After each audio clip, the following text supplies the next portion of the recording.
Hi, everybody. Well, it's Kris Vallotton, and today I have Chris Cruz with me. Hello. Good to see you, sir. You're the first of many that we're going to start these leadership, Nice. conversations with. Great.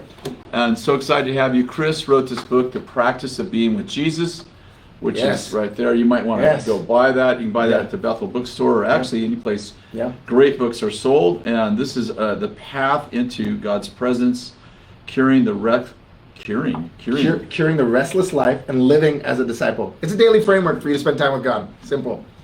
There it is, right there. Yeah. I had a hard time reading the. No, we'll fix that now. Just the subtitle. No, this is a great book right here. Someone great said something on the back. Let's see what it says. I highly recommend this book to the weary and hungry souls who are looking for practical and inspiring ways to pursue a joyful and wildly abundant life with Christ. Kris Vallotton. Kris Vallotton. There it is, right there. This is a great book. I would say this is a book primarily around discipleship. Mm-hmm. And Jesus called us disciples. He didn't call us Christians. So Yeah, that's good. super excited about that book. Even more excited right now Yes. about having Let's do you this. on here. And you've been with us for how many years have you been at Bethel? 14 now, I think. Almost. 14. Yeah. And you went Came to in school 2000, ministry. 2007. Mhm. 2007, and Yeah. then you became you graduated Yep. from school ministry, became one of our revival group pastors. Yep. After my second year in school. Second year of school. Yeah. Wow.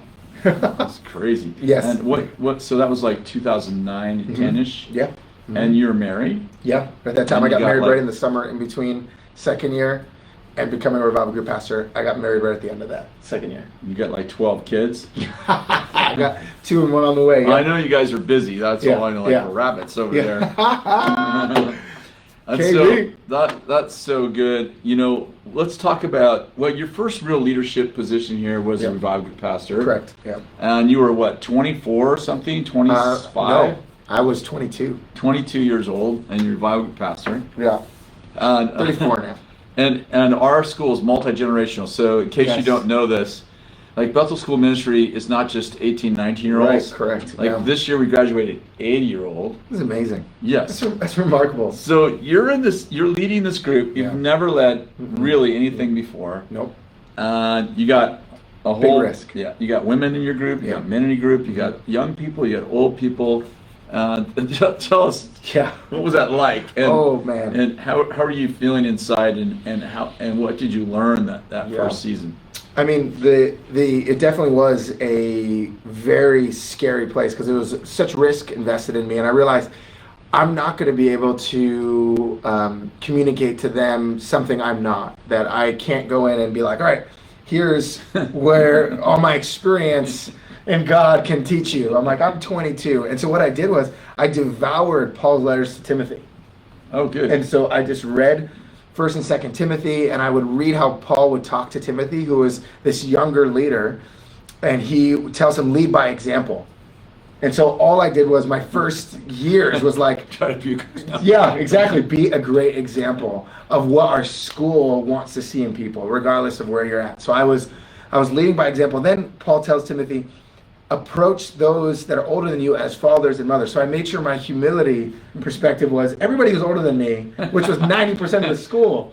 So you're relating to like 29-year-olds. Yeah. That's your dad. Yeah, I'm going, hey, I want to come to you humbly. I'm not going to come to you thinking I know more than you. And I think that's the struggle of a lot of young leaders is the lack of experience, but the knowledge gap and the wisdom gap. Like you have tons of knowledge, but you lack wisdom. And that's what I had. I had knowledge, but didn't have wisdom in pastoring or leading people. So I was gaining that wisdom. Someone told me once that knowledge is knowing that a tomato is a fruit. Wisdom is knowing not to put it in a fruit salad. And I was knowing that a tomato is a fruit, but learning. That's a great. Yeah. I never heard that before. Yeah, let's recognize that and go. So I had to figure out, all right, approach with that humility to have them. And then what I did was I really bonded with Gabe Valenzuela. And what I would do with Gabe was I'd always go to Gabe before I had to meet with anybody who was older than me. I'd go to Gabe and go, hey, here's what I'm dealing with. I have a meeting in 15 minutes. This is what I'm thinking about saying. And then I'd bring Gabe in. I'd let Gabe, who was an older leader than me, guide me and go, here's what you should think about. Here's what you shouldn't think about. What are you going to say? And I would say it and he'd go, I would adjust that. I'd adjust this. And he taught me how to kind of develop people who are older than me and be interacting with them. So I got a lot of input is what I did. I came asking a lot of questions. I realized to grow people, you didn't have to know more. You could ask the right questions. So good because I've developed a lot of young leaders. Yes, you have. And been a young leader myself, at one point. It's been, before you were born. I've seen photos. Long before you were born. Yeah. But, I think that there is something about young leaders in which they want to prove to their dads and moms they can do it. For sure. And so they don't ask questions. And I think that I remember those days for you, and even now, you're the first person to raise your hand in a room and say, okay, well, if that's true, how does this work? Or what, can you clarify that? So that, I think, being a lifetime learner is really a sign of humility. What's the worst thing that happened that first year? Oh man. Can you just name one of them? Like, is there anything you did that was like, you're like, stupid, or maybe something you didn't do wrong, but it just didn't go well? Yeah, we had revival groups where we had to share really tough information with people about things that were really, really painful, and navigating a painful situation with a group of people who are hearing the information about this thing. They're like, oh my goodness, that is horrible. And I have to lead this group. And I co-pastored my first year. And so my co-pastor wasn't there that day. And so I'm working with this group. And this is when like one of our leaders fell sexually, right? Yes, correct. And had an affair with another woman. Yes. And I had to share that with our students in my group and interacting with them. And when I simply just trying to calm the conversation, as you can imagine, students, just anxiety is going through the roof, questions, statements, things that you're trying to navigate. And all I did was simply in a moment be like, hey, hold on, let this person finish that thought. Just trying to almost referee and unintentionally really hurt some people. And those people came and really let me know how hurt I was and felt that my young age communicated that I was talking to them like a child. And then other people were saying the age gap is absolutely apparent in him and his leadership. And so I had a lot of feedback in those first years about my leadership, and I had to figure out how to stay confident. Do you think that was just the way you were received because of your age? In other words, you weren't doing anything maybe I wouldn't have done, but that because you didn't have the favor, or because people saw you as a young man leading older people? Do you think it was just that dynamic, or do you think that you were just like, you just kind of messed it up? In that experience, I think it was probably a mixture of both. I think there's probably a mixture of like, oh, I probably could have said that a little bit better in that moment. And then also a dynamic of, this is a painful thing that's bringing a lot of stuff up for people who then probably didn't feel like I was fit to have that kind of conversation or lead that moment. But I definitely had my fair share of messes too that were all 100% me. I definitely had those, for sure. You and I have very similar personalities, so I would imagine it wasn't just your age, but no. You know, that dynamic personality that we have you have a love-hate relationship with us. So. Oh, yes, and we get the feedback quicker than most do. Exactly. So how do you motivate people? Like, leadership is one of the definitions of leadership in my mind. It's not the only definition. It may not be even the most important, but is doing things through other people. Like, how do you get things done? How do you motivate people? How do you get them past conflicts and obstacles? What are some things that you've learned that work? Well, I think one of the things that I've adopted early on was that leadership moves at that pace of trust. That we can unpack that. If there's no trust, you're going to move really slow. If there's a lot of trust, we can move really fast. And so recognizing, am I building in the trust bank with people? If I'm trying to lead them and I think I'm mostly trying to get their hands, but I'm not going for their heart, I'm going to feel like I'm like gripping people to move, versus if I'm investing in their heart and building trust will then lead to a easier and faster pace of leading people, because you have that trust. And when that's there, we have real conflict. When it's not there, it's artificial harmony. It's this idea that we look like we're working out good, but we don't trust each other enough to actually have those hard conversations. When you don't trust, you have real conflict, and you have artificial trust. No, artificial harmony. Wow, Yes, that base. That's powerful. Is that in your book? No, that's somebody else's leadership principles. Most leadership stuff I got is probably from somebody else. And so that's John like Maxwell stuff. Yeah, exactly. And so that's that. When I realized, like, okay, even with you and other leaders who are above me, one of the main things I'm thinking is, how do I build trust? Yeah. Am I investing in the trust bank?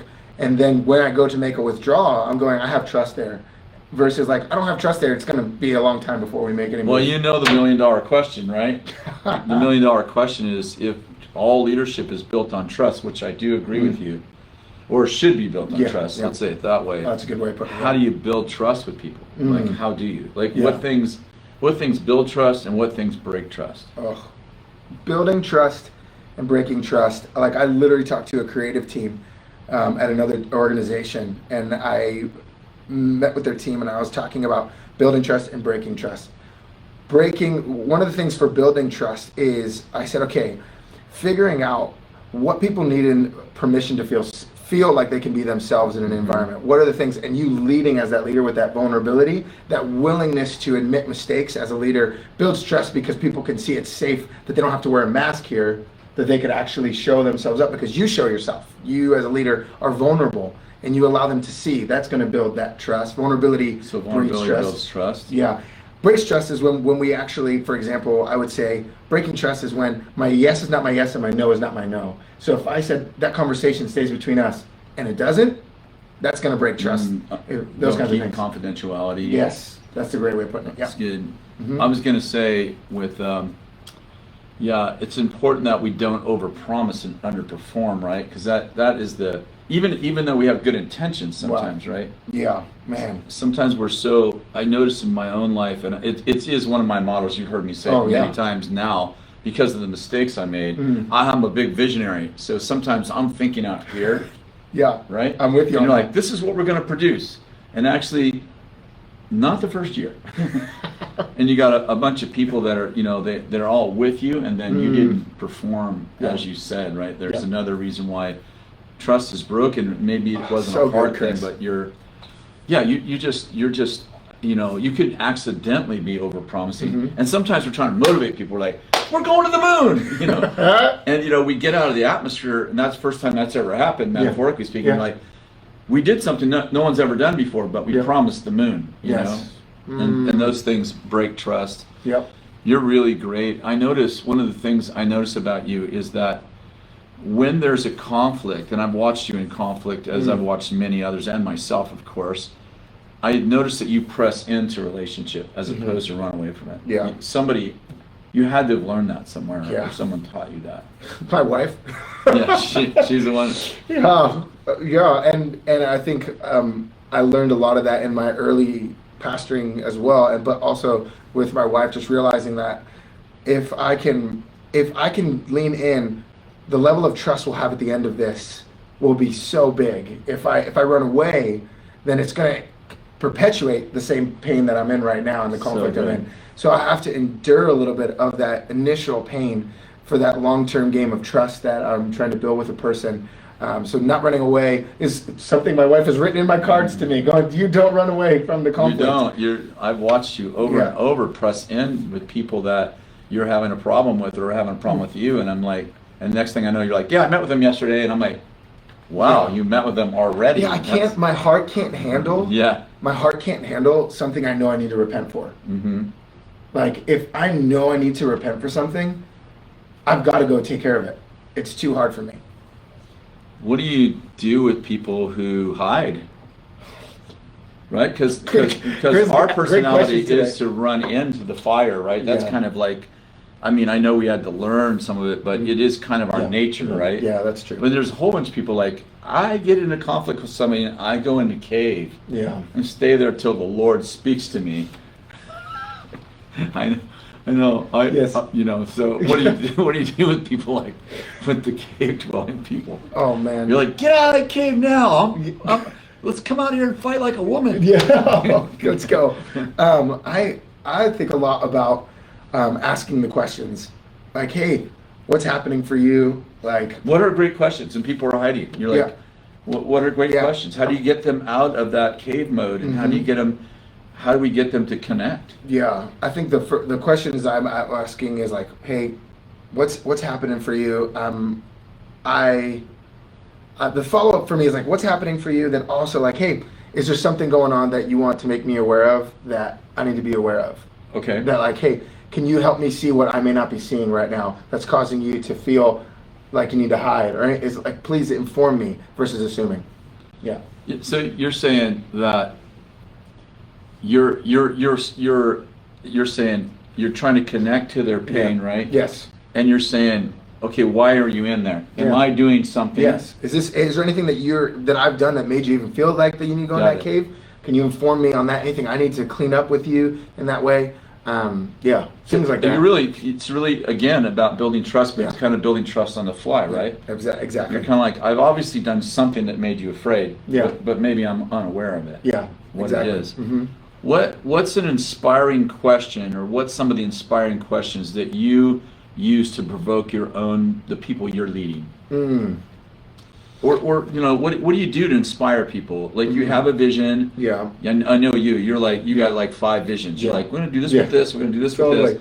But the deal is that if people aren't following you, as Maxwell said, if you think you're a leader and no one's following you, just taking a walk. So like, how do you inspire people to walk with you?